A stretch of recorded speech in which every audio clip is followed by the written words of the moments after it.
Eu começo fazendo aqui a divulgação do livro do professor Cláudio Ingerflon, que está aqui conosco, que vai ser um dos conferencistas, né? E o livro dele é O Domínio dell'Amo, o Estado Russo, a Guerra com a Ucrânia e a Nova Ordem Mundial.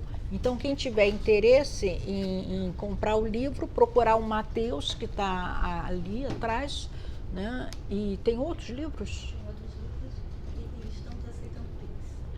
E estamos aceitando Pix e tem outros livros moderno, lá também disponíveis. Isso, bem modernos.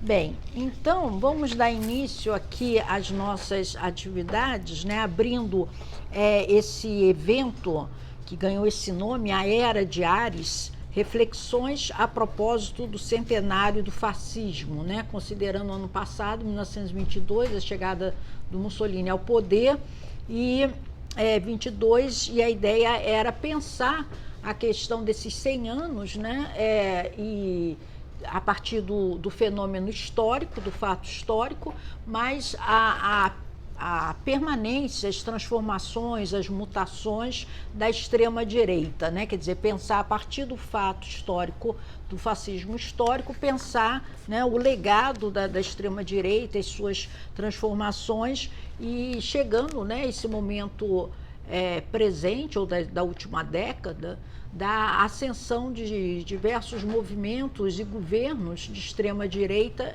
no Brasil e em diversas partes do mundo. Então, nós achamos que seria interessante fazer um evento, né, para rememorar esse centenário do fascismo, da chegada do Mussolini ao poder, mas pensando, né, nesse paralelo com o nosso presente, né?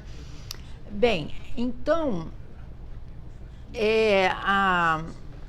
esse ciclo também, né, é um momento para reforçarmos a criação no ano passado do grupo de estudos do CNPq chamado Europa, Núcleo de Estudos em História Moderna e Contemporânea, por professores da UF e da UFRJ. Estamos todos presentes aqui, né? E esse núcleo de pesquisas do CNPq está ligado ao NEC, Núcleo de Estudos Contemporâneos aqui da UF, e também o LELAPS, que é o Laboratório Europa, Literatura, Arte, Política e Sociedade da UFRJ, né? Então, a gente convida a todos a acessar, né, o Instagram, onde tem lá em mais detalhes qual é a proposta do Europa, né? Então, eu vou ler rapidinho aqui o que está uma espécie de manifesto, né? Bem, gostaríamos de dizer que o grupo visa a reunir pesquisadores e alunos de graduação e pós-graduação que estudam a Europa moderna e contemporânea, no quadro da crítica ao eurocentrismo. Sendo tal crítica necessária, não há como negar o papel da Europa na história, desde a antiguidade até a contemporaneidade. Acreditamos que a crítica a tendências historiográficas, políticas, eurocêntricas não deve levar ao abandono do objeto, especialmente com contribuições plurais promovidas por olhares externos. Da Europa como intérprete legítima do conhecimento, passamos, assim, à Europa que é objeto de análise também por parte de antigas colônias. Como afirmou o historiador indiano Chakrabarty, sabia que eu ia errar. Até mesmo para compreender o impacto da Europa na história mundial, é necessário estudá-la, o que não implica resumir o mundo a esse continente, nem dispensar o estudo de outros povos e culturas. Aliás, para Rémy Brague, filósofo francês, o que identificamos como europeu, em grande parte, não é originário da Europa, mas sim de múltiplos contatos com culturas diversas ao longo do tempo. a Europa, como a conhecemos, constituiu, portanto, por meio da alteridade. Então, a ideia desse núcleo, né, de pesquisas, em conjunto da UF e a UFRJ, era justamente desenvolver trabalhos e estimular os alunos de graduação e de pós-graduação a estudarem a Europa nessa perspectiva, né? Bem, então embora esse grupo já tenha sido lançado, né, a gente aproveita esse evento maior do que o anterior, né, para fazer, né, essa discussão. Então nós temos, o ciclo são 3 conferências. A primeira com o professor Renato Lessa, que está aqui conosco, chamado O Homo Bolsonaros e o Limite da Destruição. O professor Lessa é professor associado dos programas de pós-graduação de Direito Constitucional e de Filosofia da PUC Rio, coordenador do Centro Primo Levi da PUC, professor titular aposentado da UF, investigador associado do Instituto de Ciências Sociais da Universidade de Lisboa. Então, a gente fez a dinâmica assim, né? Vai haver a conferência, depois um breve comentário meu para a gente, em seguida, abrir para o debate. E nós temos, eu vou passar, né, para a gente já está bastante tempo, a gente passar aqui as informações sobre as outras 2 conferências, né? Amanhã com o professor Cláudio Ingerfrom, reverenciando a tradição, desprezando a historicidade, a guerra contra a Ucrânia. O professor é diretor de estudos da Escola de Altos Estudos em Ciências Sociais de Paris, professor da Universidade Nacional de San Martín, Buenos Aires, e após a conferência dele, nós teremos também um debate, né, iniciado com os comentários do professor Líbio, que é da UFRJ, está presente aqui, e que é integrante, né, do Europa. A terceira e última conferência, fechando esse ciclo, né, bem, essas últimas 2 vão acontecer na UFRJ, no Salão Nobre, né, do IFIX, no Largo de São Francisco, e a terceira, então, né, com o professor Gabo Riedersporn, onde os radicalismos se encontram e se separam do bolchevismo como história social. O professor é diretor de estudos da Escola de Altos Estudos e Ciências Sociais, e também, a partir da conferência dele, o professor Daniel Arão Reis vai fazer seus comentários breves, né, e em seguida abriremos para o debate. Então, antes de passar a palavra para o professor Renato Lessa, a gente agradece muitíssimo, né, tanto ao professor Renato, professor Cláudio, professor Gabo, né, por aceitarem o convite, por estarem aqui conosco, né. É um prazer enorme tê-los aqui e ouvirmos as suas reflexões, debatermos com vocês. Agradecemos também o apoio da FAPERJ, do Instituto de História daqui da UF, do PPGH, do Programa de Pós-Graduação de História Social da UFRJ, do NEC e do LELAPS, que é o Laboratório Europa, Literatura, Arte, Política e Sociedade, né? E agradecemos também o doutorando Matheus Matias, que está aqui presente também, que fez a tradução do texto do professor Gabo, né? Quer dizer, ele vai falar a terceira conferência, ele vai falar em inglês, mas ao mesmo tempo que, né, da leitura do texto, nós vamos passar no painel, na tela, né? A tradução do texto, né, que eu acho que facilita a gente entender a conferência, né? Bem, então eu passo a palavra para o Renato Lessa, mais uma vez agradecendo a sua participação. Obrigado, eu que agradeço, Denise, o convite. É uma alegria retornar a esta casa, onde fiz meu curso de História no idos dos anos 70, né? Fiz metade do curso de História aqui, depois passei para Ciências Sociais, portanto, aprendi metade aqui, metade lá, e as 2 metades não fazem um. né? Mas, enfim, a vida continua, a vida seguiu. É uma alegria estar aqui de volta, né? E saudar a iniciativa de vocês de criar esse grupo, que eu acho extremamente interessante, nessa perspectiva que vocês estão adotando, quer dizer, buscar uma singularidade da reflexão nossa, mas ao mesmo tempo sem perder de vista o quanto esse esforço também tem a ver com a episteme europeia, né? Quer dizer, epistemologia é uma coisa muito importante para ser dividida entre norte e sul, é muito mais complexa do que isso. Eu acho que essa iniciativa de vocês é significativa nesse sentido.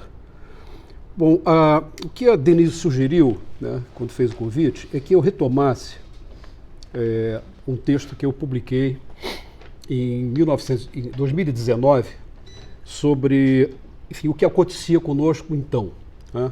Esse texto foi publicado numa revista chamada Serrote, do Instituto Moreira Salles, e com o título de Homo Bolsonaros, né?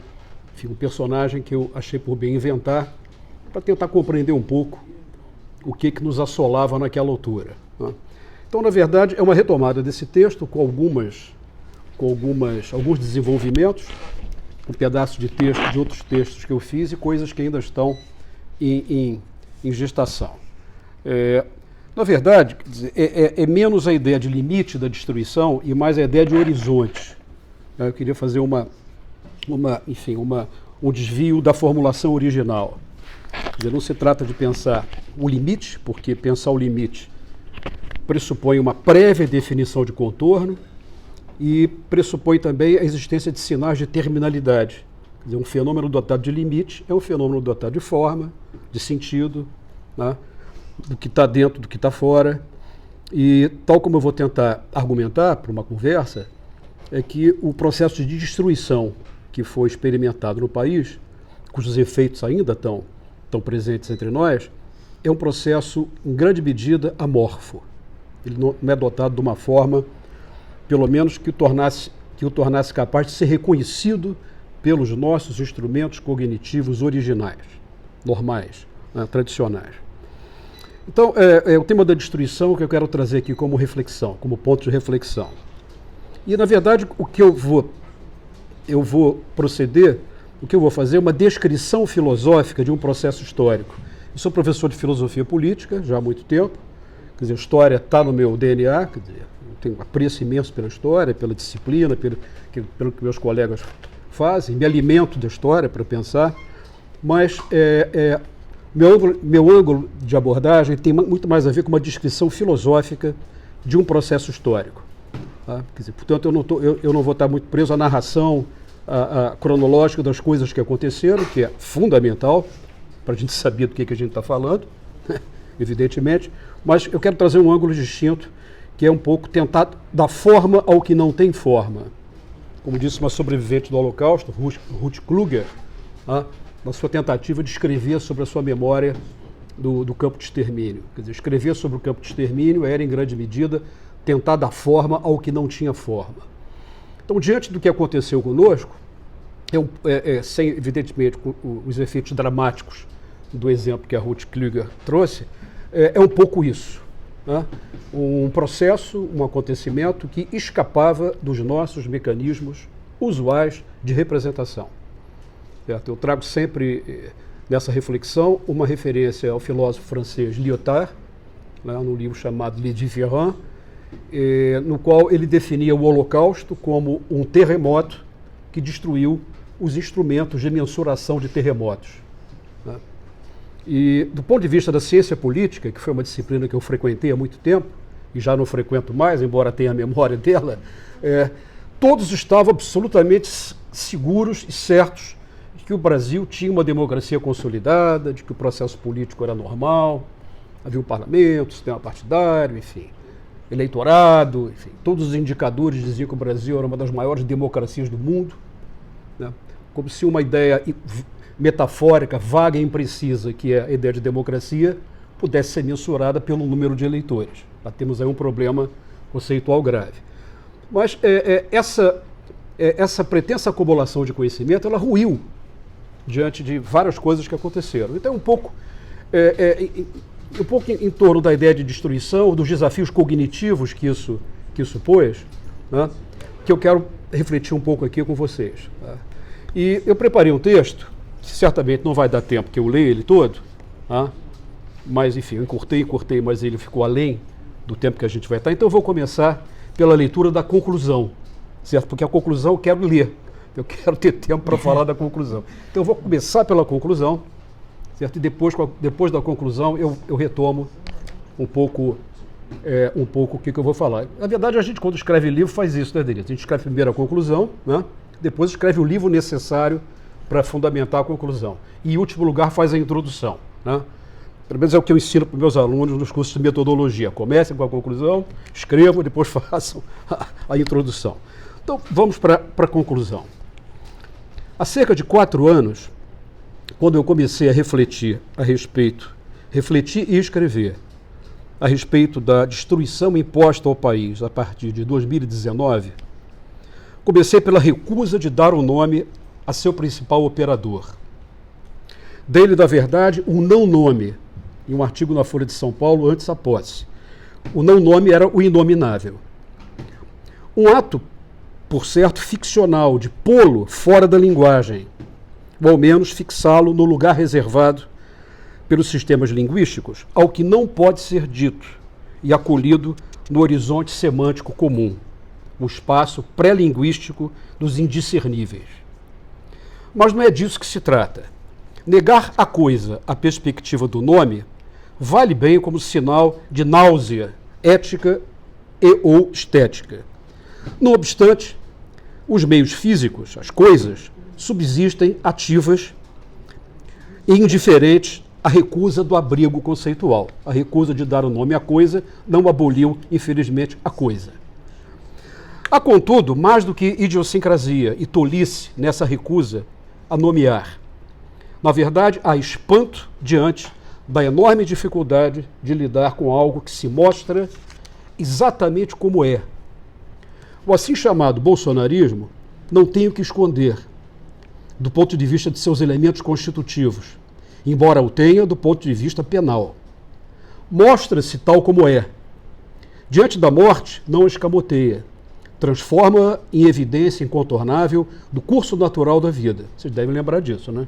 Morrer, todo mundo morre, né? Nossos padrões habituais de conhecimento, ao contrário, supõem sempre uma opacidade nas coisas. O princípio segundo o qual o que parece ser nunca é o que é, né? Sendo o elemento velado o que confere sentido ao visível.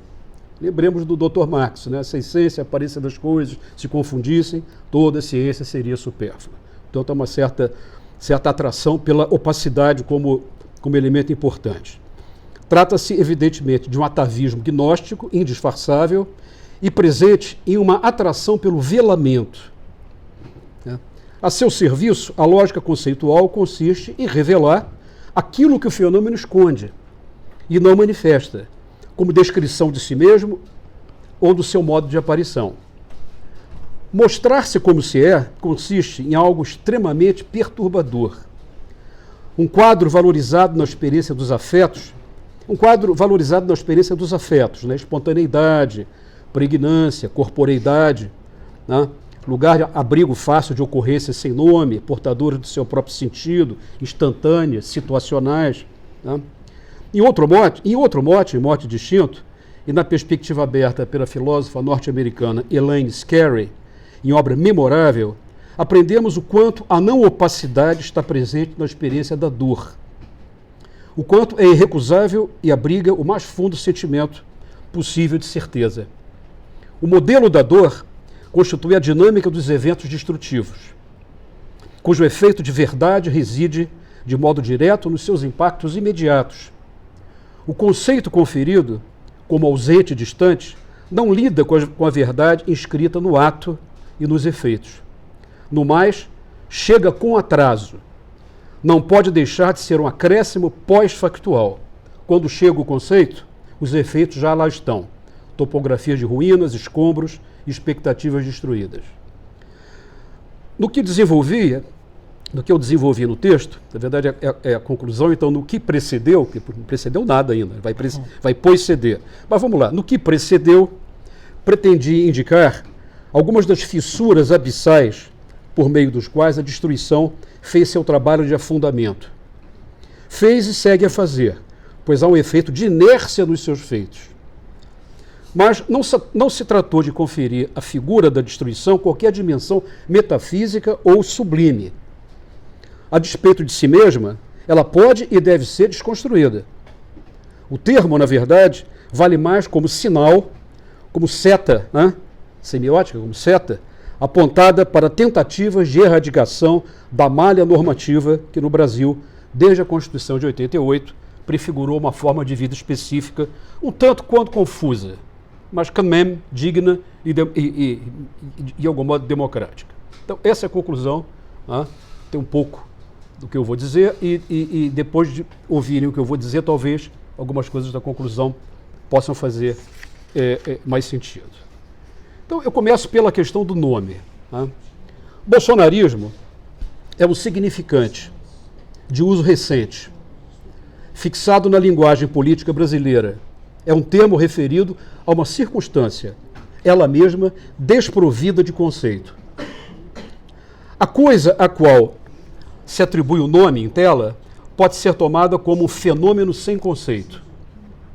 O termo, a permanecer no nosso léxico, terá a sorte que cabe às tautologias, em geral, colada à ocasião particular que nomeia. Bonapartismo é o bonapartismo, bolsonarismo é o bolsonarismo, portanto, se ela permanecer na linguagem, ela vai estar sempre referida à coisa a qual nomeia. Nada aqui de espantoso ou de invulgar. Os termos empregados na descrição e na análise dos fenômenos políticos decorrem com frequência de nomes originalmente atribuídos a coisas singulares, objetos, experimentos, ocasiões e aparições. Pelas artimanhas da abstração e pela reiteração do uso ao longo do tempo, adquirem de modo progressivo estatuto conceitual de nomes gerais. Por inércia lexical, permanecem no meio de nós, coisa da qual não escapou o mais nobre, desde sempre, de todos os significantes políticos, democracia, atribuído ao modo histórico particular pelo qual os atenienses do século V, antes da Era Comum, cuidavam de suas decisões públicas e coletivas e inventavam-se a si mesmos como comunidade política. A sedimentação conceitual do antigo vocábulo grego, democracia, fez com que seus significados deixassem de depender de elementos descritivos referidos em sua origem, mas há quem o tome por conceito em estado puro, do qual se fazem deduzir corolários de ordem prática e material de aplicação universal. De todo modo, os termos permanecem na linguagem. Os termos permanecem na linguagem, a compor o tão confuso quanto indeterminado repertório de nomes empregados para dar curso à vida e significado às coisas. Tal permanência na linguagem instaura um conjunto de ausentes disponíveis, que são utensílios nominais que conferem inteligibilidade à experiência humana no mundo, dão nomes às coisas. A obsessão de atribuir ao fato do bolsonarismo um conceito, fascismo, populismo, autoritarismo, necropolítica, o que seja, decorre não apenas de querelas e jogos epistêmicos circunstanciais, eu ter o meu próprio nome para dizer o que a coisa é, né? Além da disputa pelo prêmio da descoberta do verdadeiro nome, capaz de produzir pela sua simples evocação efeitos de revelação, trata-se da manifestação da perturbação sentida diante de eventos sem forma, dotados de concentração incomum de negatividade e expressões de um insuportável absolutismo da realidade, expressão do filósofo alemão Hans Blumenberg, absolutismo da realidade. Tal é o caso de objetos e ocasiões não apreensíveis pelos repertórios formais habituais e disponíveis, posto que marcados por uma imposição de presença, coisas presentes, seja ela física ou seja emocional.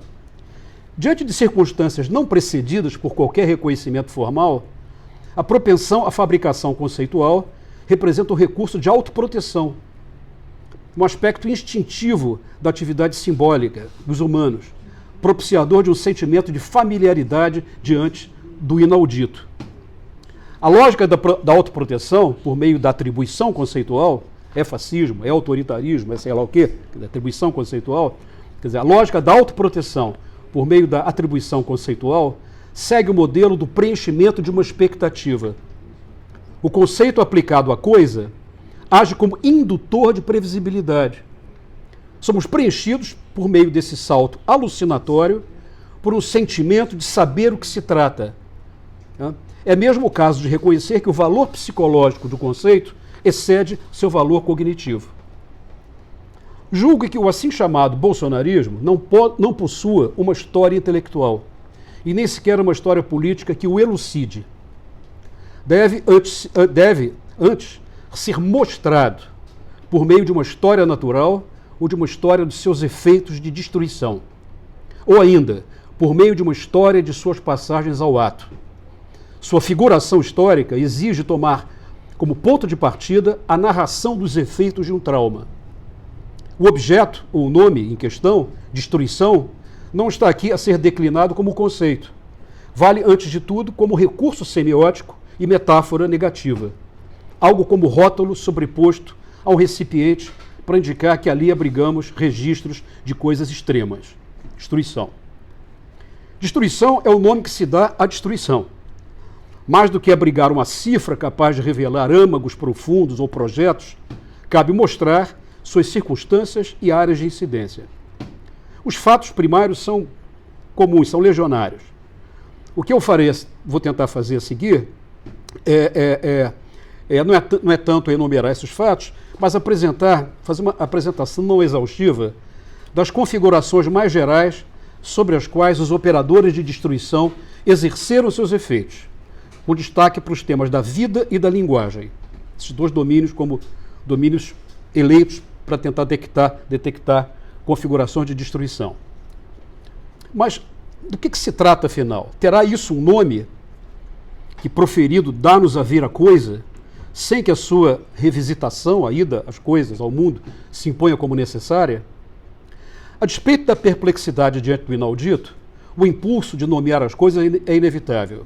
Dar um nome ou dar um conceito a algo, ainda sob o abrigo do Hans Blumenberg, supõe um ato de tomada de distância, tal como o Sol socrático no diálogo platônico Fédon. Num dado momento do Fédon, que é um diálogo importante de Platão, Sócrates diz para o interlocutor que ele não precisa olhar para o Sol, basta que ele tenha um conceito de Sol para ter uma ideia do que a coisa é. Evidentemente que foi um truque formidável para não queimar as retinas. Mas a ideia de que o ausente disponível, que é o conceito, toma o lugar do contato primário com as coisas. Né? Então, a ideia de o ato de conceptualizar está associado a uma tomada de distância. Né? Trata-se de substituir o presente imediato, quer dizer, o Sol queimando a retina, o presente imediato estranho, né? Pelo percurso a um ausente disponível, sob a forma de um nome. Para isso servem os nomes. Né? Por tal movimento, tanto o ato de nomeação como a elaboração metafórica podem ser vistos como provocados pela insuportabilidade do absolutismo da realidade. Então, a ousadia da conjectura, outro termo do Blumenberg, como ato originário de desprendimento do imediato, sair do imediato pela conjectura, faz-se um elemento mediador e inerente ao esforço de compreensão e um modo de evitar o confronto direto com os meios físicos. Por fim, quer dizer, nessa parte um pouco metafísica, um efeito de familiaridade decorre desse ato imaginário. Ao dizer o nome e o conceito, afirmo que sei o que a coisa é. Represento-a sob a forma de um nome. Faço-a familiar e integrada a um complexo já estabelecido de significados e organizo as minhas expectativas. Então vamos aos termos que nós empregamos assim que a coisa se apresentou para a gente. Quais foram os termos quais foram os ausentes disponíveis, os termos que já estavam na linguagem, que foram mobilizados para iluminar o inaudito. Né? Começo por um termo que ainda é muito aplicado, o termo autoritarismo. Aplicação do termo autoritarismo. Trata-se de um experimento autoritário. Né? A aplicação do termo autoritarismo, e daqui a pouco chego no fascismo, para justificar a minha presença nesse colóquio. Tá? A aplicação do termo autoritarismo, tomado como chave conceitual, para enquadrar e elucidar os fenômenos que compõem o quadro de ocupação do governo brasileiro e seus efeitos a partir de 2019, bem exemplifica a projeção de um termo familiar, superfamiliar, sobre algo que não é familiar, sobre algo inabitual. Os problemas de inadaptação são, contudo, evidentes. O âmbito de aplicação do termo é diaspórico. Reúne, contudo, vantagens de sinalização pelo seu conteúdo negativo. Embora nem sempre tenha sido assim. Basta lembrar a significativa produção ensaística no Brasil e alhures, na qual os termos autoritário e autoritarismo indicavam alternativas positivas à democracia liberal nas décadas de 20 e 30 do século passado. Azevedo Amaral, enfim, Oliveira Viana, um monte de gente embarcou nessa. Autoritarismo não era uma categoria negativa. De todo modo, no Brasil da década de 70, que foi quando nós nascemos para o mundo político, de todo modo, no Brasil da década de 70, autoritarismo foi um eufemismo suave, empregado para dar nome ao brutal fato da ditadura implantada em 64. Com destaque para um importante livro organizado em 73 pelo brasilianista Alfred Stepan, denominado Brasil Autoritário, publicado em 73, exatamente. Na década seguinte, o conceito de autoritarismo ganharia sobrevida por meio de copiosa literatura a respeito das transições do autoritarismo para a democracia, a abarcar inúmeros estudos de caso sobre países naquela altura ainda ocupados por ditaduras e sobre seus processos de superação. Guillermo O'Donnell, enfim, 30 pessoas, 30 cientistas políticos, historiadores, sociólogos, tiveram associados a esse projeto comparativo entre vários países que eram ditaduras e que estavam começando a organizar trajetos de superação. Em medida não desprezível, o nome autoritarismo continha dois dos atributos presentes na lógica conceitual indicados por Blumenberg. O da doação do nome, quer dizer, dar um nome, com base numa expectativa, e o da referência a ausentes disponíveis. Estava na linguagem, como ausente disponível. E a doação do nome com base numa expectativa. Dito de outro modo, autoritarismo, a partir dos anos 70, foi, antes de tudo, o nome da ausência da democracia. O nome que se dava à ausência de democracia era autoritarismo. Sua simples declinação trazia consigo o imaginário da urgência da recuperação ou construção da democracia. Sob tal ângulo, os fenômenos autoritário e democrático foram postos como antitéticos. A incidência do primeiro sobre o segundo, por exemplo, teria a forma de uma intervenção exógena, o autoritarismo, sobre a democracia, segundo a criminologia política e penal dos golpes de Estado. Mais do que nomear um regime político particular, o termo autoritarismo carregava consigo a urgência de sua negação. A retomada recente do termo faz-nos supor que sabemos o que nos poderá aguardar. Em adição, traz como efeito a diluição do experimento de destruição em algo assemelhado a uma tradição.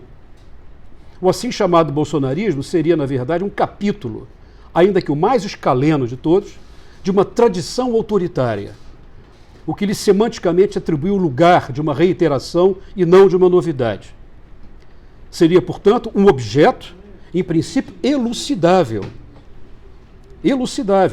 já que inscrito em uma tradição autoritária brasileira, tão familiar quanto renitente. Nessa toada, o fenômeno faria sentido pela sua aderência à família, sua aderência de família a uma tradição, que lhe confere lastro e racionalidade, além de implicar todos os seus supostos antecessores do que seria sua forma presente e futura.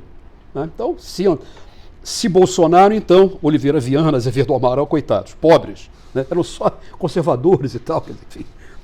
Ou seja, quando eu invento uma tradição, eu invento linhagens. Fabrico linhagens para trás e dou grandiosidade histórica ao inaudito. Eu faço uma promoção ontológica do inaudito, mesmo quando politicamente eu quero me distanciar, me demarcar desse inaudito. Então, é um movimento complicado. De certeza, há muitos passados possíveis inscritos no presente do fenômeno em questão. O fenômeno tem história, ele não se autoconstituiu. Então, há muitos passados possíveis. Mas a suposição da imanência de uma tradição autoritária fenece diante da armadilha inerente a toda metáfora. Sua potência integradora e vinculante, algo que faz com que todos os itens por ela abrangidos, passem a compor uma totalidade, atada por vínculos de afinidade, no mínimo eletiva, quando não imperativa, e na qual cada elemento confere sentido aos demais. O recurso, assim, agora o fascismo. O recurso corrente e abundante ao termo fascismo, como ausente e disponível, sai autoritarismo e entra o fascismo. O recurso corrente e abundante ao termo fascismo, como ausente e disponível, e tal como a noção de autoritarismo, possui dupla valência. Exprime abjeção e pretende dizer do que se trata. Na verdade, no âmago de todo conceito reside uma aversão, e no caso do fascismo, isso é evidente. Se optarmos pela ideia de fascismo como regime ou como projeto, para nomear as agruras presentes no experimento brasileiro, né, alguns sinais pelo menos, os problemas não são menores. Diante de tal mobilização conceitual, há razões filosóficas, tal como eu já apresentei, a desconfiança com relação ao predomínio conceitual como ferramenta cognitiva. Não precisamos discutir isso aqui. Né? Há razões filosóficas, mas para sustentar certo ceticismo com relação à utilização do nome. Mas há duas ordens de indagação que eu acho que vale a pena discutir, né? E de dúvidas que eu gostaria de registrar. Uma de natureza mais histórica e a outra de natureza mais analítica. Comecemos pela de natureza histórica. Brevíssimo isso, porque são coisas que todos nós sabemos. O fascismo histórico, tal como se apresentou e se estruturou na experiência italiana a partir da década de 20, passou evidentemente por várias fases. O grande historiador do fascismo, Emílio Gentili, por exemplo, chamou atenção para as diferentes fases que o movimento fascista conheceu a partir dos anos 20. O fascismo enquanto movimento, o fascismo enquanto governo em uma Itália ainda estruturada nos moldes de uma democracia parlamentar de corte liberal, e, em terceiro lugar, o fascismo como regime e uma forma própria de organizar a vida nacional italiana. Em termos analíticos, sempre acabamos por adotar a forma final do fascismo como sendo alguma coisa que revela a sua substância e natureza real. O fascismo como doutrina, como forma de pensamento, nós nos fixamos no fascismo da terceira fase, fascismo como regime. De todo modo, independentemente de considerarmos o fascismo como movimento, como governo ou como Estado, o fascismo tal como ele se apresentou e se estruturou na experiência italiana, teve como característica a perspectiva de incluir toda a dinâmica social na órbita da dinâmica estatal.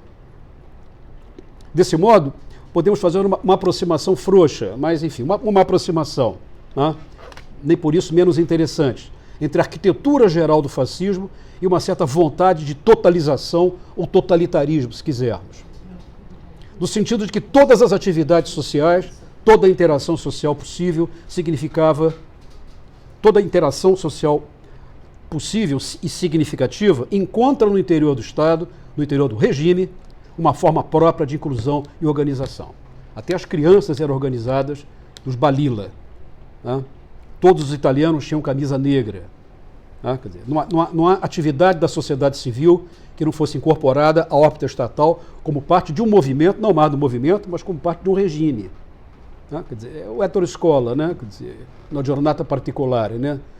Se vocês não viram, acabamos mais cedo para vocês verem ainda, dá tempo. Enfim, é o dia que Hitler visita Mussolini em Roma. Né? E o filme se passa num conjunto habitacional, onde todos vão fantasiados de pequenos duces para ver Mussolini receber Hitler. E fica no lugar um homossexual e uma mulher reduzida a um útero que produz pequenos Mussolinis. Era a missão daquela mulher. Sofia Loren e Marcello Mastroianni. Né? E todos foram receber Hitler. Quer dizer, na verdade, é a ideia do universo simbólico absolutamente absorvente, em que nada pode ficar de fora. E o que fica de fora é o homossexual, quer dizer, portanto, é um desviante, é alguém que não cabe nesse modelo, e a mulher que, enfim, está em casa cuidando da infraestrutura familiar, e o marido que levou os 8 filhos para receber Mussolini. Né? Então, o filme é excelente para tentar pegar a atmosfera dessa totalização que eu estou fazendo referência aqui. Um belíssimo filme do Ettore Scola. Pois bem, quer dizer, toda a interação social possível, significativa, encontra no interior do Estado uma forma própria de inclusão e organização. não é, por certo, coisa autóctone do fascismo. Não começou com o fascismo. O fascismo começou enquanto materialização disso. A possibilidade de uma engenharia institucional capaz de abrigar a totalidade das práticas sociais já havia sido apresentada pelo menos 10 anos antes do fascismo chegar ao poder, a partir da obra de Mihail Manoilescu, interessantemente designado como o século do corporativismo, no qual imagina-se uma forma de organização da sociedade estruturada a partir de corporações, todas elas se definindo como sujeitos de natureza pública e inscritos numa órbita estatal. Foi muito lido por aqui, né? O Estado, portanto, seria o arcabouço, a grande mônada, na qual toda a dinâmica social deveria ser inscrita e mobilizada. O fascismo não deixou de possuir uma utopia, incluir a sociedade completamente na órbita estatal, nenhuma espontaneidade. O engraçado é que tenha feito a arte que fez, né? A arte futurista, mas isso é outra conversa, né? Alguma coisa escapa, pelo menos do ponto de vista formal, né? Bom, tal característica fundamental do fascismo histórico marca um contraste imenso com relação ao que aqui se esboçou durante os últimos anos. Se esboçou, né? Infelizmente não tiveram tempo para aprofundar, mas se esboçou. Foram anos marcados por um processo inverso de expulsão da sociedade do âmbito normativo do Estado. Ao contrário, expulsar as práticas sociais fundamentais da cobertura estatal e da cobertura constitucional, desconstitucionalizar a sociedade. Quer dizer, vamos usar a linguagem antiga dos cientistas políticos, a nossa transição para a democracia foi uma transição hiperconstitucionalizada, certo? Fomos para as ruas, fizemos barulho, etc. e tal, mas, ao fim e ao cabo, foi uma transição hiperconstitucionalizada. Isso não é bom nem mal. Estou só descrevendo uma referência, um fato, né?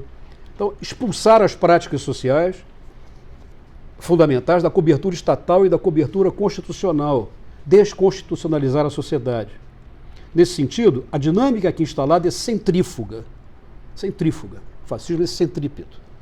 Ela expulsa os elementos fundamentais do ordenamento estatal, sobretudo o ordenamento derivado do quadro constitucional de 88, em nome de uma liberdade espontânea, sem a mediação artificial de elementos normativos, jurídicos ou de natureza institucional.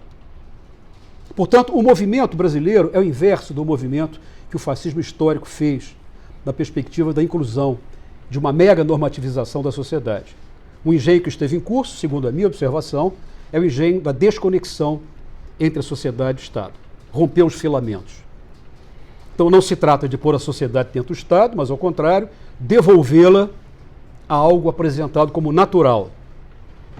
Em outras palavras, retirar da sociedade graus de estatalidade e normatividade que ela contém, para fazer com que se aproxime cada vez mais do ideal de estado de natureza espontâneo. Cenário no qual as interações humanas seriam governadas por vontades, instintos, pulsões, crenças, e no qual a mediação artificial é mínima e, se calhar, inexistente. Há, sem dúvida, contido naquele processo uma novidade, uma grande novidade, tanto do ponto de vista da história brasileira, quanto dos modelos fascistas originais, que diz respeito à perspectiva da expulsão do social da órbita estatal e pública. Isso é uma coisa gravíssima, a expulsão do social da órbita estatal e pública.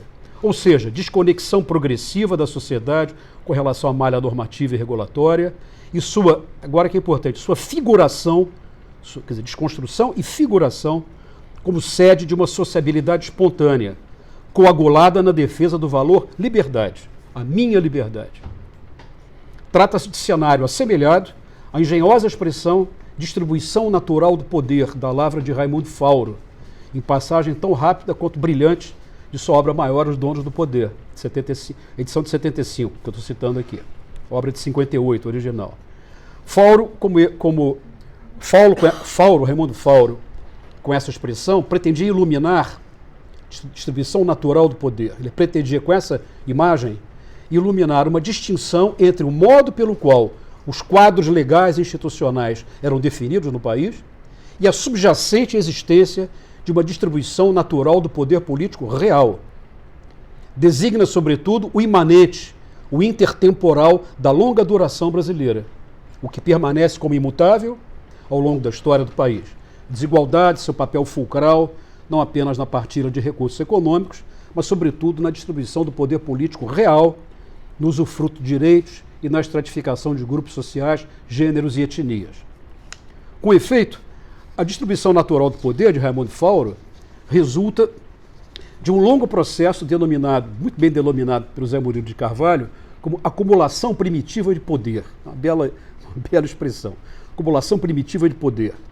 Formador de uma dimensão tectônica, a dar abrigo a uma generosa reserva de passivos e assimetrias sociais ao longo da história brasileira, na qual estruturas mais arcaicas de desigualdade e violência são acrescentadas, às estruturas arcaicas são acrescentadas modalidades sempre renovadas no curso do tempo. Não é a manutenção das desigualdades originárias ao tempo. Não, é o piso de desigualdades originárias sobre o qual camadas e acréscimos, inovações e complexificações vão sendo produzidas ao longo do tempo. Né? Trata-se de um ponto explosivo e sempre reposto. Trata-se de um ponto explosivo e sempre reposto, de fusão e retroalimentação entre diacronia e sincronia, entre história e momento, presente e longa duração. O horizonte da novidade, nos anos recentes, sustenta passo a passo a desvinculação normativa entre Estado e sociedade, então, como tenho repetido aqui. Fazer do Estado de natureza o ideal da sociabilidade, tomar a distribuição natural do poder a base e o fundamento da configuração normativa da sociedade. Esse é um ponto que eu acho fundamental. Quer dizer, fazer da desigualdade... O natural aqui vocês estão entendendo, quer dizer, eu não estou supondo que a natureza é assim. Natural é o não manipulável institucionalmente, é o que está dado nesse sentido, que é produto histórico também, quer dizer, nada vem da natureza, né? Sabemos bem disso, né? Mas a ideia é tomar esse natural como tectônico e fazer das assimetrias, das hierarquias, né? Sobretudo das assimetrias, da verticalidade desse mundo natural, a prefiguração do mundo institucional. Nesse sentido, um movimento absolutamente anti-moderno, né? Porque o experimento moderno ele parte da alucinação de que a desigualdade natural originária ela não é replicada na configuração normativa da sociedade. A configuração normativa é igualitária e a configuração real, se vocês quiserem usar esse vocabulário antigo, real, não é igualitária, é de uma outra natureza. Então, nesse sentido, é fazer do fundamento das diferenças a forma fundamental da sociedade, a forma pública, a forma geral da sociedade. Portanto, quer dizer, o quadro apresentado ao Brasil nos últimos 4 anos é bem diverso do quadro que a gente conhece dos autoritarismos, dos fascismos, né? Mais uma vez, não se trata de pôr a sociedade dentro do Estado, mas ao contrário, devolvê-la a algo apresentado como natural, né? Pois bem, é possível retrucar tudo isso que eu falei se a gente usar outra ideia de fascismo. Um samba de breque agora aqui. Uma outra ideia de fascismo, dita e apresentada brilhantemente por Primo Levi, quando chama atenção para o caráter polimorfo do fascismo. Olha o que Primo Levi dizia do fascismo. Muda agora muda o filme. Segundo Primo Levi, o fascismo é polimorfo e não se limita à sua experiência enquanto regime político. É o que ele diz, vamos lá. Cada época tem o seu fascismo. Seus sinais premonitórios são notados onde quer que a concentração do poder negue ao cidadão a possibilidade e a capacidade de expressar e realizar sua vontade. A isso se chega de muitos modos, não necessariamente com o terror da intimidação policial, mas também negando ou distorcendo informações, corrompendo a justiça, paralisando a educação, divulgando de muitas maneiras sutis a saudade de um mundo no qual a ordem reinava soberana e a segurança de poucos privilegiados se baseava no trabalho forçado e no silêncio forçado da maioria. Isso Primo Levi nos anos 70, isso. É premonitório o que ele está dizendo. Quer dizer, a passagem de Levi é eloquente no que ela possui de advertência à sobrevida do fascismo, por meio da desfiguração de aspectos inerentes às sociedades democráticas. Esse é um ponto interessante. Quer dizer, menos pela apresentação de um desenho alternativo de sociedade e mais pela desconstrução, pela destruição, né, pelo desfazimento de elementos inerentes às sociedades democráticas, justiça, educação, mundo da opinião. Mas, ou bem o fascismo é um regime, ou é um conjunto polimorfo de práticas. inscritas em regime não fascista. Nesse último caso, embora o termo fascista possa ser empregado como sinalizador de atos específicos, extorcer informação, paralisar a educação, corromper a justiça, não caberá a esse termo designar um espaço mais amplo, o regime, no qual práticas fascistas estariam presentes.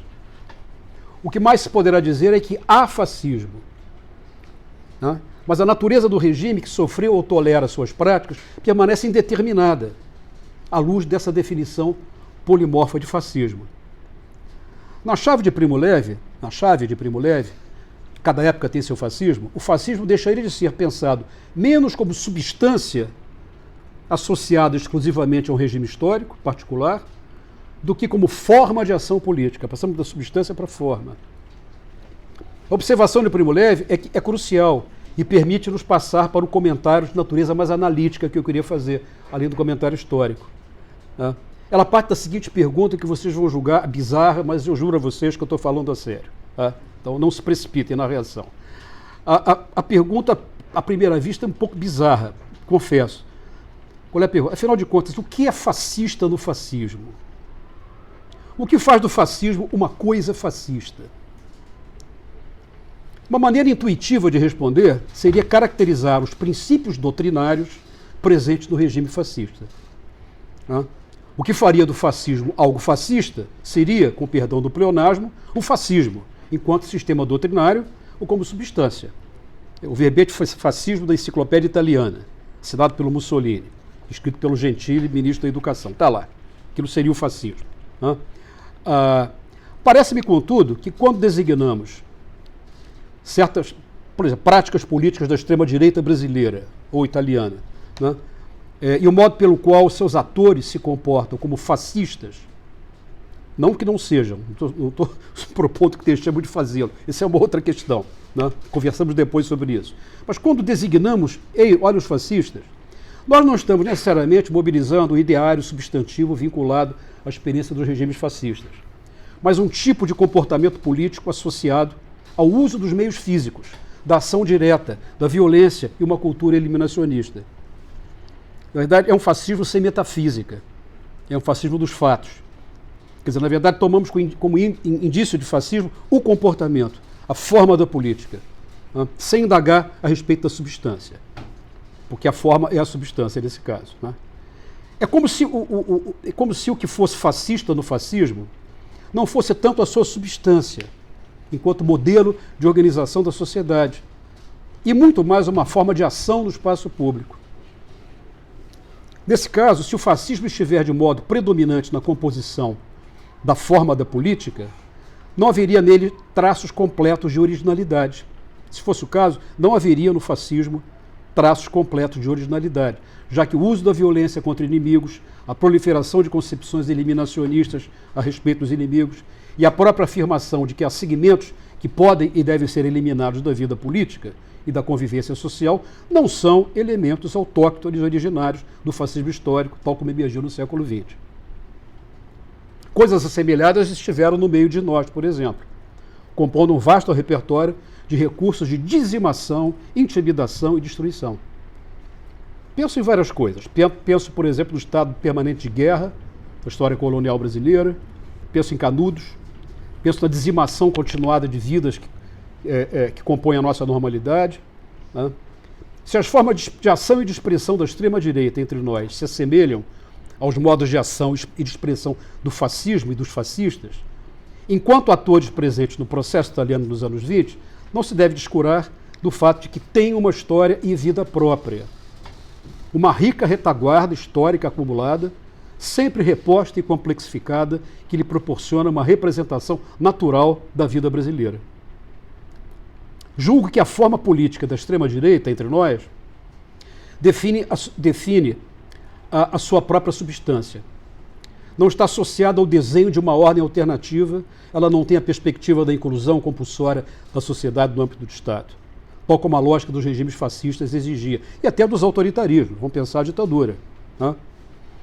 A inteligibilidade da violência que pratica não deriva tanto de um vínculo como a tradição fascista, embora eles gostem do fascismo, não tenho dúvida disso, mas não deriva tanto de um vínculo com a tradição fascista, mas consigo mesma, com a sua própria história. Né? Quer dizer, um dos maiores massacres ocorridos no Brasil contra populações definidas como indignas de existir no marco do Estado brasileiro ocorreu na campanha de Canudos, a maior mobilização militar da história do Exército Brasileiro, num contexto histórico muito anterior à emergência de qualquer coisa associada ao fascismo. Eu não estou dizendo que eles eram fascistas quando fizeram esse Canudos, não estou dizendo isso. Eu estou dizendo que esse substrato da forma não é autóctone do fascismo. Essa é a questão que eu estou pondo. Eu nem sei que conclusões tirar disso, mas enfim. É onde a minha preocupação analítica levou. Quer dizer, o que afinal de contas, consiste o fascismo desse fascismo? Né? Portanto, já havia um repertório à disposição dos agentes políticos competentes na arte de matar e torturar. Uma maestria acumulada da violência e da imposição de castigo. Um estar inteiramente à vontade quando se trata de fazer valer o predomínio dos meios físicos, termo do Blumenberg, como forma de obtenção de controle social. Só a questão que eu deixo para a gente pensar, né, a respeito da utilização desse ausente disponível como elemento elucidador. Bom, não vou ler o texto todo, o resto, porque acho que nós vamos estourar aqui o tempo completamente, eu vou tentar fazer uma síntese do que vem depois, que é exatamente a apresentação da ideia da destruição como uma maneira de evitar a lógica conceitual, e resumidamente seria o seguinte, quer dizer, o emprego da metáfora da destruição como preâmbulo para a análise do tão recente quanto inconcluso experimento brasileiro, produz um duplo efeito de deslocamento, a um só tempo ontológico e epistemológico. Trata-se do deslizamento imperativo de uma análise habituada à observação e detecção da lógica dos regimes políticos, democrático, autoritário, parlamentar, não parlamentar, ou das formas de governo. Isso é importante, mas trata-se do glissement, de um deslizamento imperativo, de uma análise habituada à observação da lógica dos regimes, né, para o confronto com experimentos de destruição. Uma outra coisa. De fato, quer dizer, a busca de conhecimento a respeito das formas de ordem, seus requisitos institucionais, seus eventuais desvios, constituiu o núcleo temático da politologia e seu objeto de desejo, por excelência, a normalidade e a estabilidade institucional. A imagem da destruição, em modo distinto, não resulta de dinâmicas inerentes ao modo democrático usual. Ainda que as oportunidades políticas de emergência conjuntural da cunha destruidora decorram da lógica eleitoral, como foi o caso, né, não soa razoável inferir que o empenho da destruição substantivamente dependa de elementos inerentes ao que ela pretende destruir. Desse modo, é possível sustentar o deslocamento acima indicado, uma passagem de natureza ontológica, quer dizer, do domínio da lógica dos regimes, para dos experimentos de destruição. Passagem que carrega consigo consequências, sim, teóricas e epistemológicas precisas, da análise conceitual dos regimes e das suas instituições para a observação fenomenológica dos efeitos de destruição. Tá? Contudo, tanto quanto ao domínio dos efeitos, uma epistemologia da destruição deve estar atenta às modalidades de ação e de subjetividade ali indicadas. Bom, aqui é um trecho longo em que marcas da destruição eu localizo o tratamento do tema da vida, tá? E a retaguarda empírica disso foi o modo pelo qual o governo anterior lidou com a questão da pandemia, tá? E pulando aqui a leitura desse texto longo, seria basicamente uma reconceitualização da ideia de vida. Quer dizer, não tanto a contabilização das 700 mil mortes, dos asfixiados, enfim, dessa fenomenologia horripilante, né? Quer dizer, isso compõe a fenomenologia, os corpos mortos, falta de oxigênio, enfim, a loucura completa, a destruição dos mecanismos de proteção social no campo da saúde, isso foi evidente, né? A ideia de destruição ela não é um conceito, ela é a própria coisa, né? ela é o que se mostra, né? Mas ao mesmo tempo, quer dizer, no campo da filosofia contemporânea, a partir da obra do pensador suíço importante Edmund Husserl, que foi o principal formulador da fenomenologia moderna, né, do século XIX, século XX, Quer dizer, a ideia de que o mundo é composto por fenômenos variados, né? E nós olhamos para esses fenômenos todos e tentamos fazer uma redução, tentando captar a forma que esses fenômenos têm. Chamava de redução eidética, eidos, forma, né?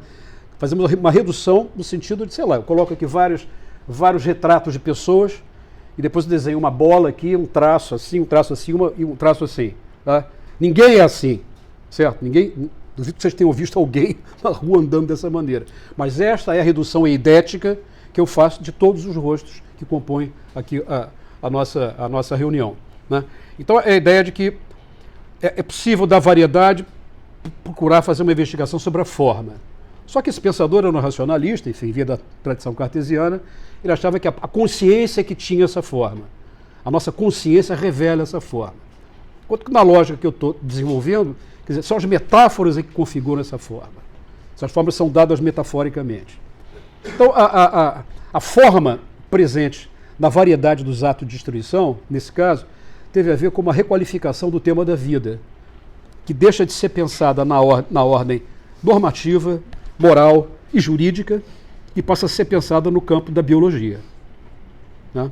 Com base numa proposição brutal e, mais uma vez, autoevidente. Não tem nada por trás dessa proposição. Ela é o que ela é. Morrer, todo mundo morre.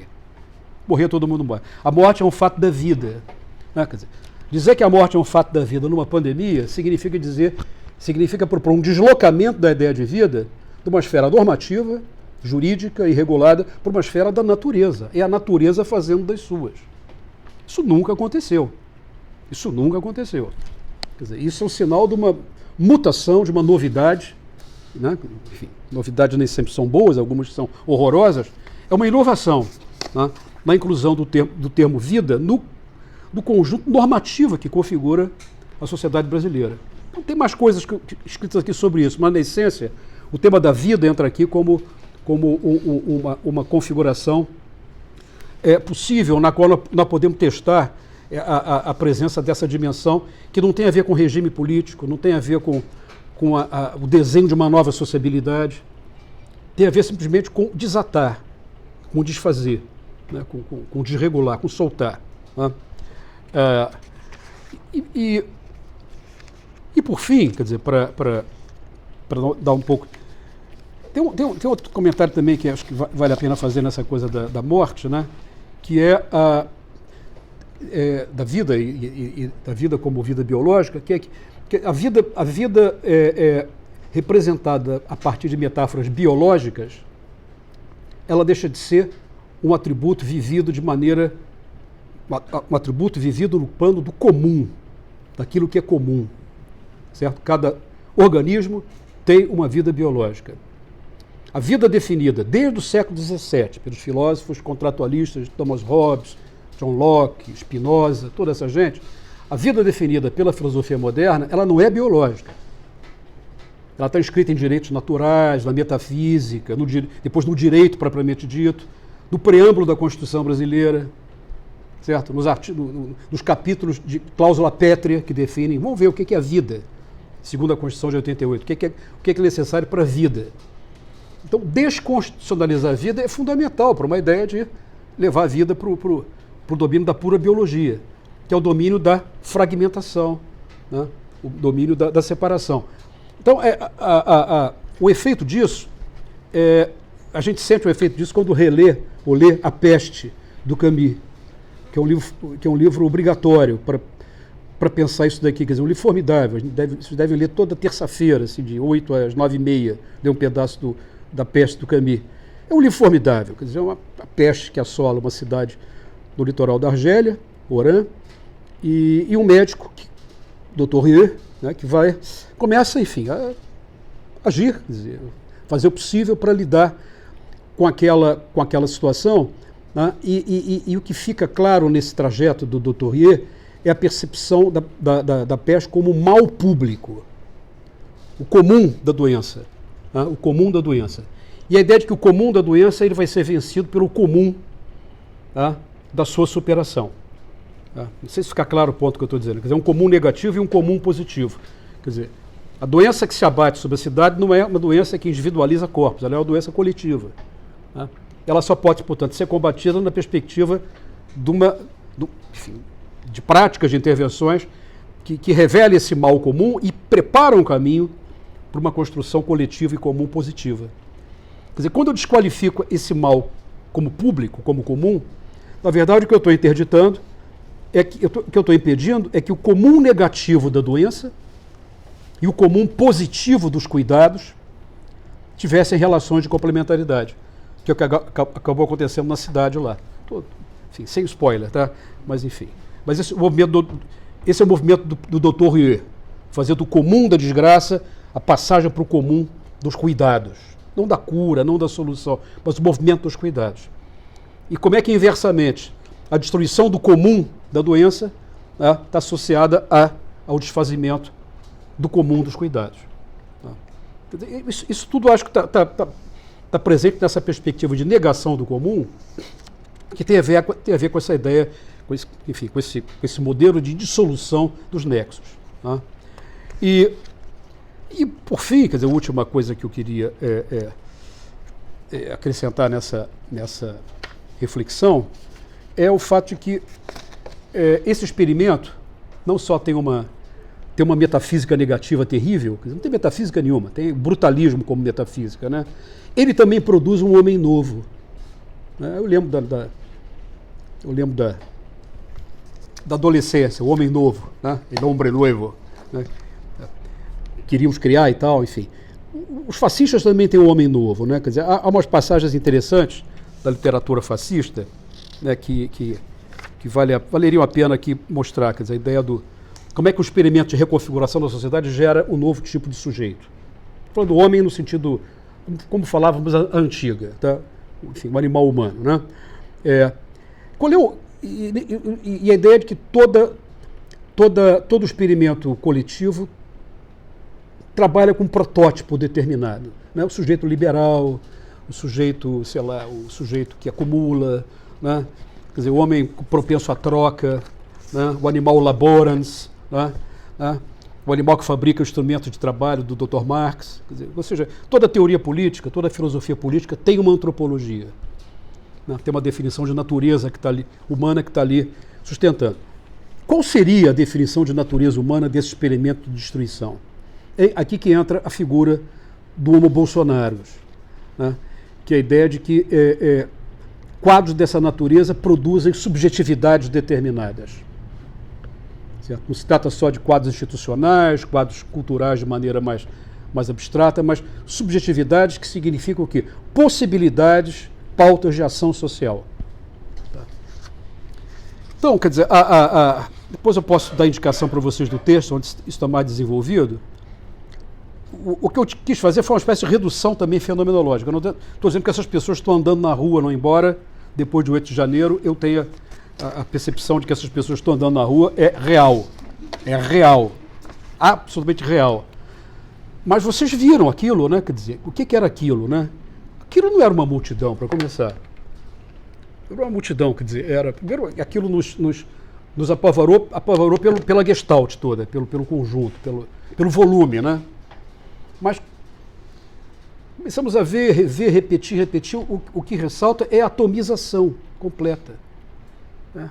É uma atomização completa. Quer dizer, você está andando no corredor, vê um relógio, joga o relógio no chão. Pá, quebra. Quer dizer, uma coisa.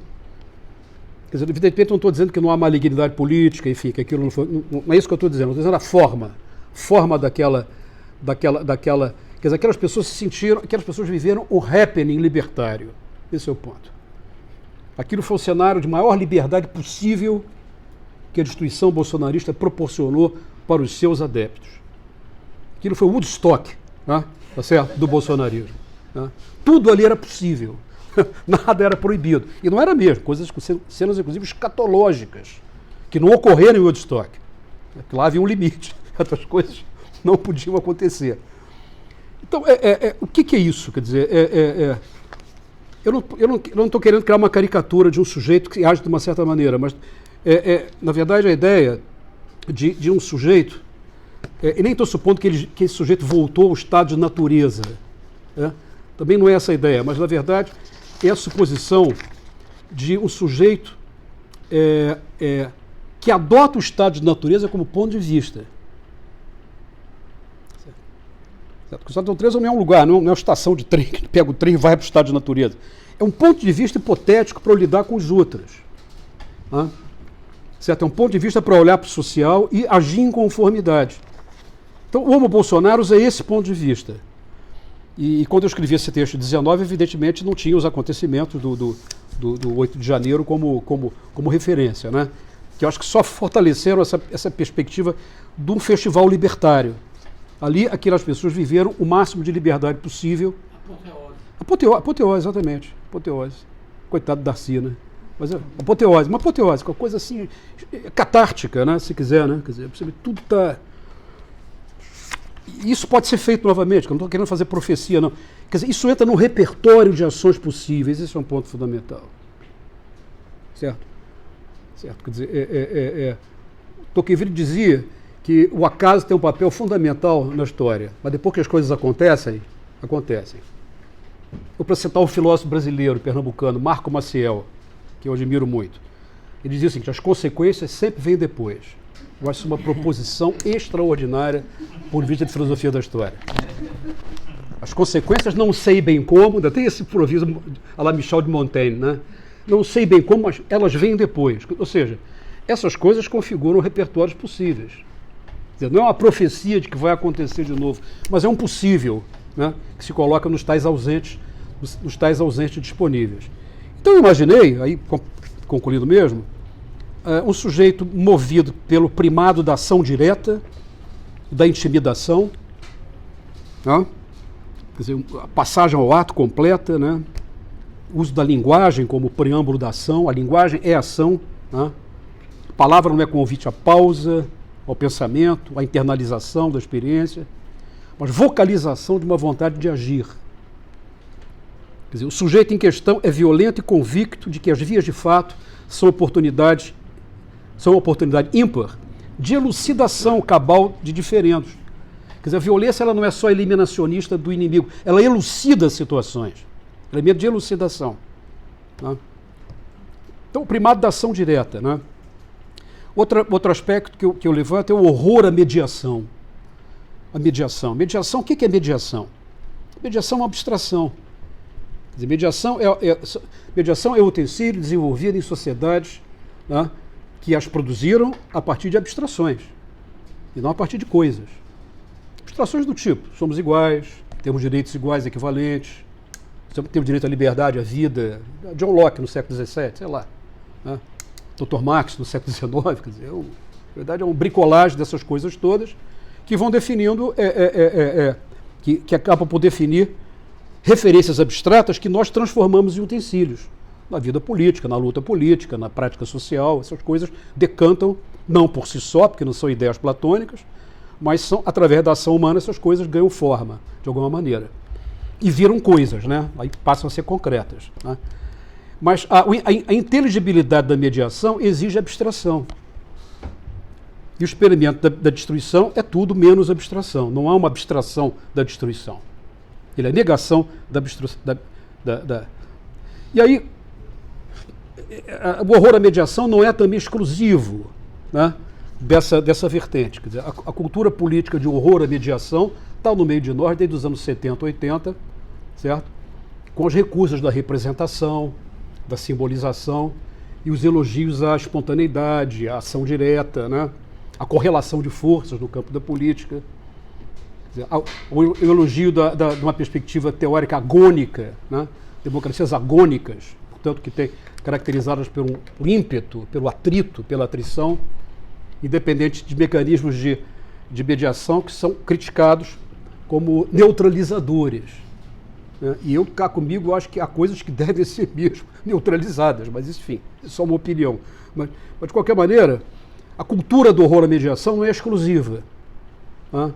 Mas ela é incorporada por esse segmento da maneira mais brutalista, para pegar o termo, né, da arquitetura, né, da maneira mais brutalista possível. E, finalmente, quer dizer, o horror à mediação, exatamente isso que eu falei, o horror à abstração. Quer dizer, o Homo Bolsonaros é, na sua essência, um fundamentalista do caso concreto. Caso concreto. Aqui e agora. A passagem do Norbert Elias no Processo Civilizador, em que ele fala o capítulo que ele fala dos duelos. Vocês vão ler A Peste do Camus na quarta, então isso pode ser na quinta de manhã.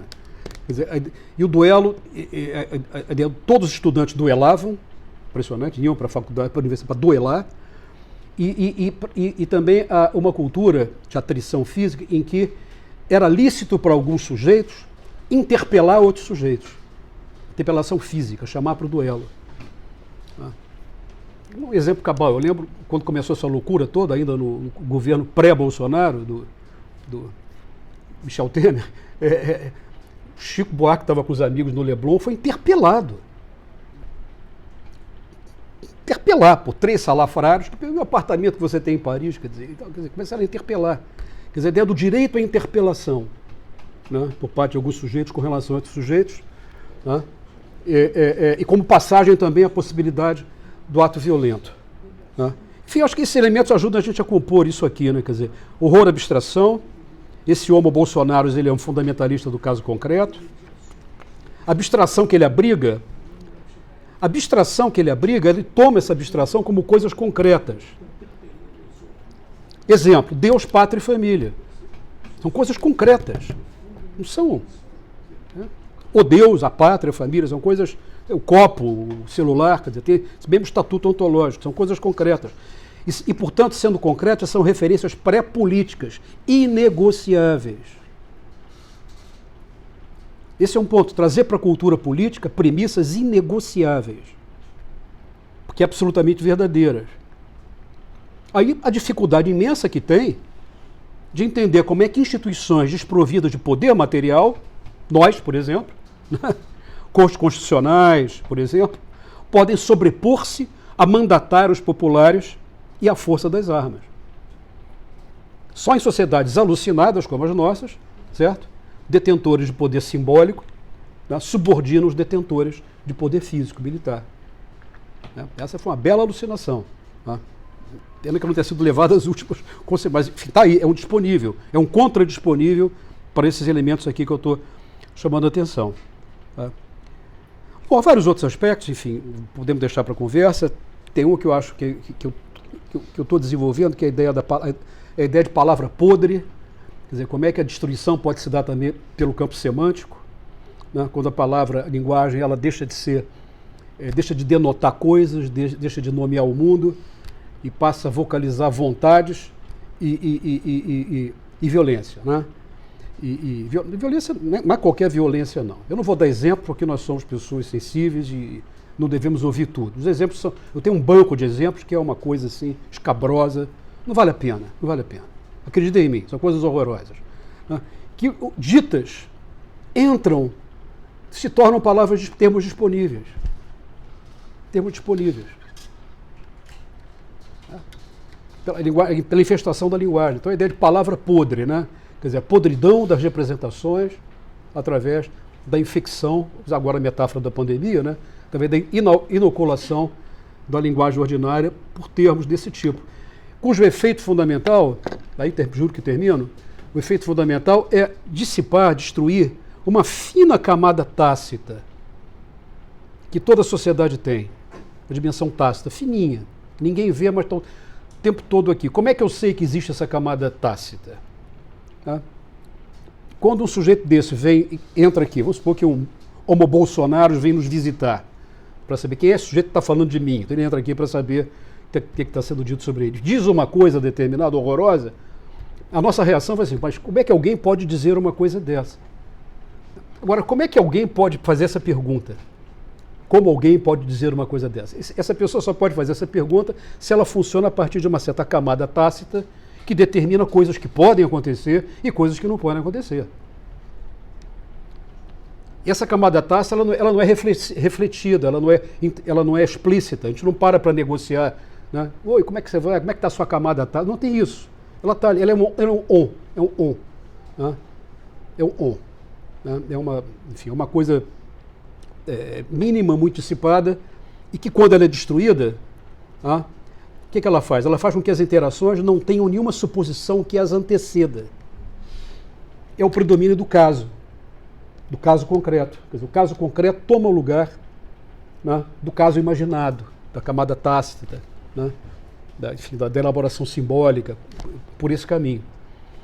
Então, eu acho que essas coisas é que estão em curso, né, estavam presentes, né, nesse experimento, né, enfim, não é o caso de fazer profecia, como é que faz para acabar com isso, se vai acabar, mas eu acho que o experimento foi uma oportunidade também cognitiva, né, de rever certos modos de representação do mundo, né, e, sobretudo, a dificuldade de falar de coisas que não são precedidas da sua forma.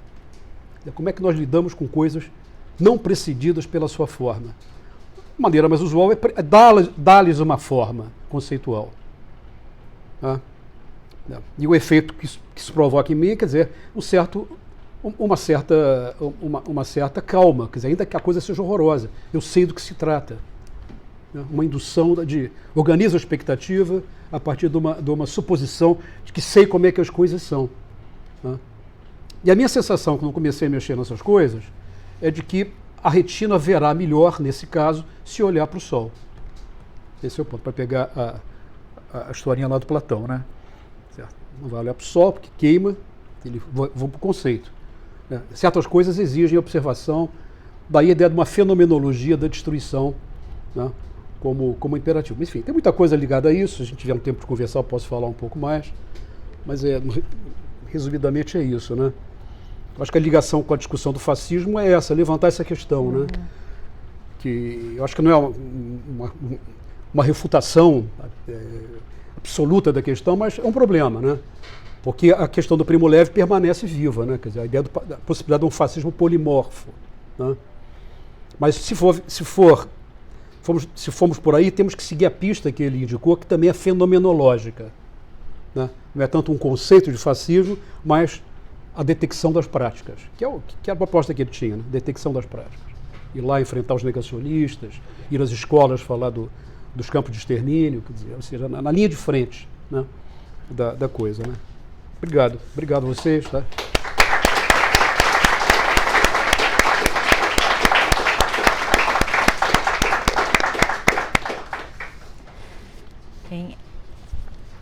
Agradeço mais uma vez a conferência do Renato Lessa, e depois de ouvirmos tudo isso a gente fica, né, impactado. E no ano da pandemia, né, no meio daquelas várias lives que aconteceram, eu acho que uma das primeiras que eu vi foi a sua, né, falando sobre esse homo Bolsonaros, né? E aquilo me causou um impacto muito grande, né? Porque, e agora você trabalhando, né, mais profundamente, depois o texto, né, que eu peguei lá o texto da Serrote, e esse impacto de ver que o problema, né, é muito maior do que a gente podia supor, né? Eu queria só, né, para a gente abrir para o debate, que eu acho que é mais importante, eu só queria tentar pensar aqui, né, essa questão, porque no texto, algumas vezes você fala da imposição, né, de uma, enfim, né, desse comportamento destruidor, né? E como o Bolsonaro chegou a presidente através do voto, né, ainda que tenha sido uma sociedade dividida, né, meio a meio praticamente, e agora, né, perdeu as eleições, mas também vivemos essa realidade, né, dual, né? O que me chama também muita atenção é essa identidade se não da sociedade brasileira, dos brasileiros, mas que aparece no eleitorado, né, com o homo Bolsonaros, né? Quer dizer, o homo Bolsonaros é esses 50% da população que votou lá em 19, que votou agora, né, esse mundo, né, desse ressentimento de um homem, entre aspas, comum, né, em relação à cultura, à ciência, à inteligência, né, essa preocupação é inevitável não pensar no nazismo, né, quer dizer, o desmonte de toda a vida inteligente para colocar no lugar, né, uma mediocridade. E o que me preocupa muito isso, né? Quer dizer, será que nós estamos vivendo, né, num país onde a 50% da população se identifica com isso, né? Ele se torna um mito, como ele é chamado, né, por esses apoiadores. E aí eu não estou pensando em particular nas elites, nas camadas médias que apoiaram, né, e apoiam o Bolsonaro, mas na população mais pobre, né, nas camadas mais populares, muito organizadas a partir da religião, né, das igrejas pentecostais, mas que encontra, né, uma identidade muito grande com tudo isso que você falou, né, com esse desprezo, no final das contas, pela vida, né? Então, eu queria que você falasse um pouquinho sobre isso, né? Quer dizer, essa metade do eleitorado brasileiro é isso, se identifica com isso, esse ressentimento, né, com a vida inteligente, com a ciência, com a educação. Agora a gente está vendo esses episódios, né, de invasão na escola para matar professores, né, esse ressentimento em relação à vida inteligente e o Bolsonaro é bem isso, né, o homem medíocre. Né? É a burrice, é a mediocridade chegando ao poder. Né? E como ele teve, né, nas duas eleições uma expressão eleitoral muito grande, né, eu fico pensando nessa identidade, né, do povo brasileiro com tudo isso. Né? Não, é um quadro de enorme complexidade. Quer dizer, nós não sabemos, várias coisas nós não sabemos. Né? Mas acho que é uma coisa, algumas coisas sim, algumas coisas são mais visíveis, né? Nós temos que distinguir o que é a dimensão da expressão eleitoral e do que é a constituição de um certo tipo de subjetividade. Aí as coisas não são, né? Há, por exemplo, um contingente de eleitores, né, que votou como votou porque não gostava da outra alternativa, porque preferia aquela outra, né? Então é razoável supor que existe um contingente significativo de pessoas que votaram em função das opções que eles foram apresentados. Quer dizer, né? Claro que eu estou dizendo, né? Não gostava do PT, aquela história toda, enfim, Lava Jato, enfim, isso criou, evidentemente, um caldo de cultura, um caldo de aversão, um quadro de demarcação de tudo que venha do campo da esquerda, e parte desse eleitorado, né, perfilou lá com um candidato da extrema-direita, né? Sem necessariamente ser redutível de maneira clara a isso que eu estou chamando. Essa hipótese tem que ser trabalhada, porque, por outro lado, esse eleitor tinha alternativas naquela eleição a votar em gente diferente. Podia votar no Alckmin, naquela altura o Alckmin era deles, podia votar no Alckmin, podia votar naquele sujeito lá do Paraná, que depois o Moro deu-lhe uma rasteira, Álvaro Dias, que era, entre os candidatos era o mais anti-PT, que mais falava da corrupção, que dizia que o Moro ia ser o ministro da Justiça dele, não sei se você lembra dele. Vou chamar o Moro. Esse sujeito teve 0,5%, o Alckmin teve 1,5%, o outro venceu a eleição. Então, evidentemente, há coisas aí misteriosas. Mas é razoável imaginar que a incidência social e cultural desse mundo não corresponde necessariamente ao peso eleitoral que teve. Então, quer dizer, faz-se algumas encuestas e tal, algumas pesquisas, quer dizer, o Datafolha fez uma há pouco tempo, não sei como é que eles chegaram à conclusão, falou de 22% de pessoas assim, que concordam com a pauta toda, que já é um escândalo. Já é um escândalo, já é o suficiente para a gente sair na rua um pouco assustados, né? Então acho que é um tema que ficou, né? Quer dizer, está presente. E por outro lado, quer dizer, não tem nenhuma novidade substantiva. Esse é que é o ponto intrigante. Não tem nenhuma novidade substantiva. Não estão dizendo coisas diferentes do que sempre disseram. Sabe, quando perseguem os homossexuais, batem nas mulheres, sabe? Fazem atos racistas, não estão fazendo nada de substantivamente diferente. Agora, estão fazendo de uma nova maneira. Na suposição de que existe um espaço público podre, em que essas práticas agora têm um certo acolhimento. Então, esse é que nós não sabemos como lidar com isso, quer dizer, como é que lidamos com isso, como é que faz para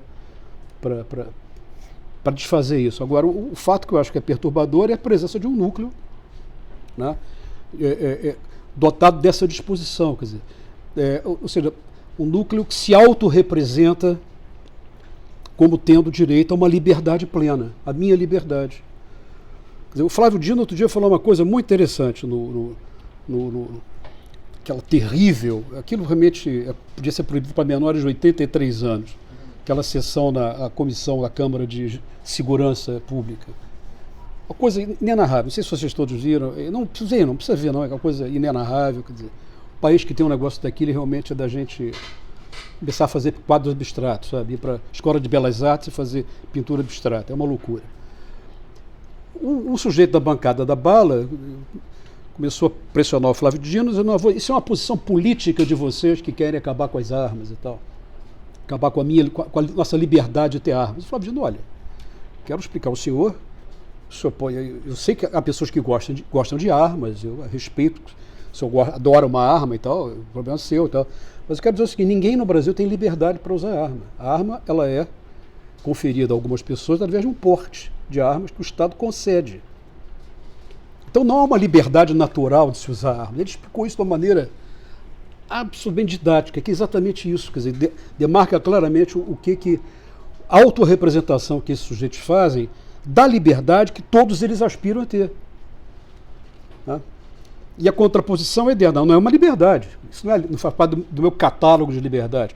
O que faz parte do meu catálogo? Não pode me bater, due process of law, quer dizer, de direito à defesa no tribunal, isso faz parte da minha ciência de direitos.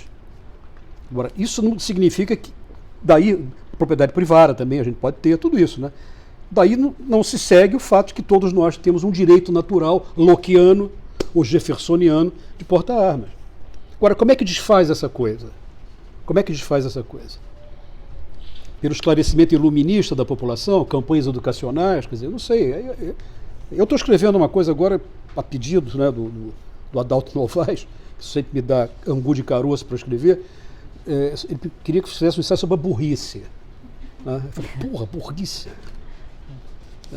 Porque aí da burrice é o seguinte, ou eu faço um ensaio bom e me transformo num burrólogo, né? É isso? Ou faço uma porcaria do ensaio e viro burro. Quer dizer, as alternativas são terríveis. Mas aí transformei num texto sobre a condição cretina.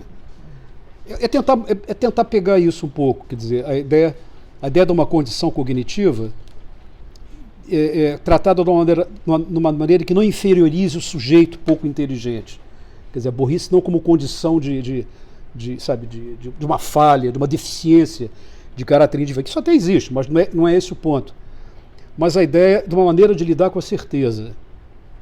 Quer dizer, a burrice como um modo particular de lidar com a certeza, quer dizer, ter certezas. Então, essa gente tem certezas, ela está certa absolutamente de certas coisas, e os fundamentos das certezas são, todo mundo sabe. Isso virou também um fundamento. Mas por quê? Todo mundo sabe. Ou está em redes sociais. Ainda tem essa questão que a gente não tratou, nem vai tratar, porque nessa hora a gente fala em redes sociais aqui, eu arranco, quer dizer, não arranco, mas enfim, enlouqueço, né? Se abrirmos a conversa por aí. Mas tem também isso, né? Como é que se desfaz, não a opinião errada, como é que se desfaz a dimensão epistêmica da relação do sujeito com o seu suposto saber. Tem o saber da coisa e tem uma relação que eu tenho com o meu saber. Essa relação, ela está cimentada em sentimentos de certeza. Então é isso que quebrou. Tem a ver com a coisa da dimensão tácita, que segurava um pouco a onda, né? Ela vai quebrando. Tem a ver com o uso bélico, eliminacionista da linguagem. Né? E as coisas começam anarquicamente, porque não há projeto, eu recuso a ideia de que é um projeto, de que é uma coisa assim cósmica sendo organizada pelo Steve Bannon, mas que não é isso.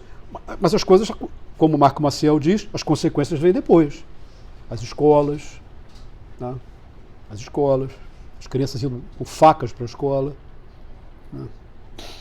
A dispersão de armas, quer dizer, enfim. Abriu uma porteira. Abriu uma coisa que não criou nada novo. Isso é que é a coisa que eu acho que é intrigante do ponto de vista de entender, né? né? Mas simplesmente deu uma euforia, euforiou certas coisas.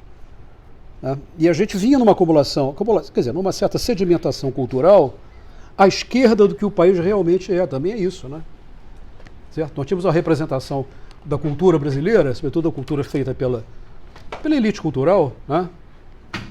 Como se ela, sabe, como se o Brasil cabe nessa representação. É isso?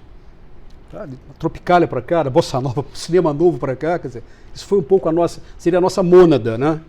Onde nós estaríamos inseridos e puxar o pessoal de fora para dentro. Vamos puxar, tal, colocar aqui dentro.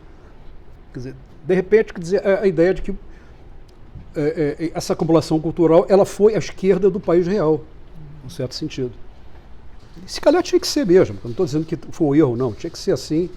E o Brasil não terá sido o único país em que isso aconteceu, né? Pensar na França, por exemplo, né? Mas as consequências vêm depois, é o tal ponto, né? Então, aí vem o buraco do ressentimento, do não estar incluído. Tá? E agora, como nós resolvemos ensinar as pessoas a falar, isso vai piorar ainda mais. Mas, não quero também discutir isso, é só uma opinião. Vamos abrir para o debate. Bom, eu quero parabenizar você, Renato, pela